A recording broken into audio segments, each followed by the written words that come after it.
On Saturday, May 10th of 2008, it was a beautiful spring day. I had mowed the yard and the temperature was about 80 degrees. It was a quiet Mother's Day weekend in the tiny southwest Missouri town of Racine, where Tom Cook, his wife, and daughter were enjoying a quiet Saturday, until Tom started to take notice of the weather. One of the local weathermen come on and said that there was a tornado on the ground, and about that time it started hailing, and it was the biggest hail I've ever seen, just huge chunks of ice.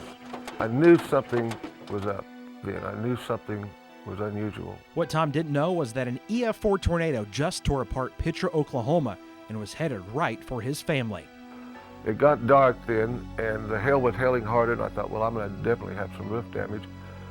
And I told them to get down the hall into our bathroom. I got them down. I got the daughter down on the floor, and the wife got down on top of her, and I walked back down the hall toward the kitchen. About that time, our double windows in the kitchen, which is on the west side of the house, just blew in, just like a bulldozer had been out there and pushed them in. And I thought, well, here it is. So I went back in the bathroom and got down on them and was holding on to them. Then the roof come off the house, and I couldn't hold on to them. I was flying through the air with sheet metal and 2x4s and trees, and you come to the conclusion, and rightfully so, that this is it, you know. All these 58 years, I know the ending now. Then I hit the ground, and I opened my eyes. I never passed out. I opened my eyes and thought, God, how lucky you are. So I sat up and I looked back toward the house, trying to kind of find out where I landed, and there was no house. It was down to the concrete block. And then that terrible feeling that I've got to find my wife and child. Where are they? And I could see Ryan standing up, my daughter Ryan standing up down there. As I got closer, I could see that she was standing over her mother. She wasn't lucid, but she could talk and say, yes, I'm okay. And you say all the things she wanted to say. That, you know, you might not have another chance to say again. Told her I loved her and she was going to be all right. And then, honestly, I was just amazed that we were all alive. Initially, it seemed like everything was okay, but the following day, Tom's wife was suffering from internal bleeding that no one was aware of. About 2 o'clock that afternoon, the nurses I saw were concerned, acting concerned, you know, and talking in quiet voices around me, and they came in and said, Mr. Cook, your wife is in a code red, and I wasn't for sure what that meant. I think I did, but I didn't want to believe it. At about 2:30, she died. I told the doctors over there, I said, I've just lost my wife. And I can't afford to lose my daughter too, so I said, you better take damn good care of her. Is it hard to look at the pictures, I mean, after this time, or?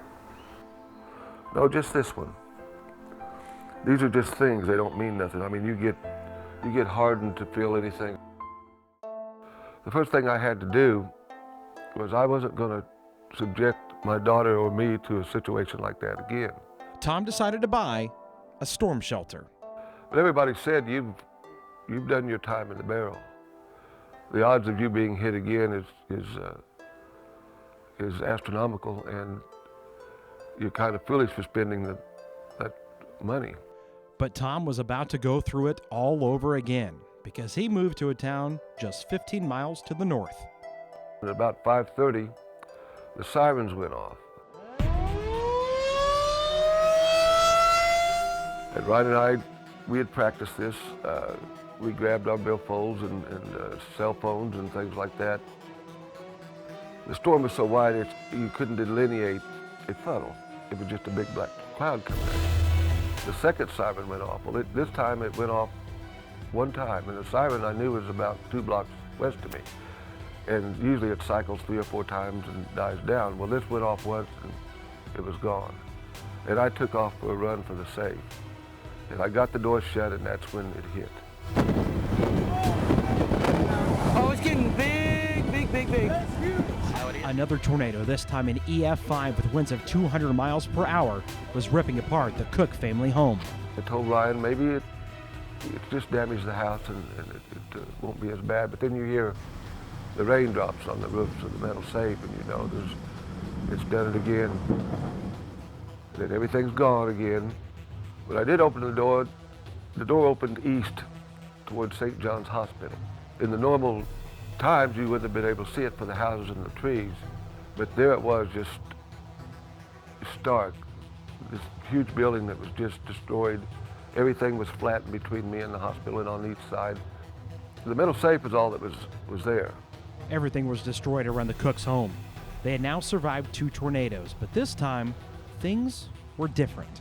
The main difference between these storms was $100,000 in hospital bills and a funeral, because I had protection in the second one. I spent that $4,000 hoping to never need it, but the unbelievable happened. I've lost that ability to say, well, hell, nothing can happen to me again. I'll win the lottery before that happens. It's happened twice. I don't not only expect it to happen, it's just when.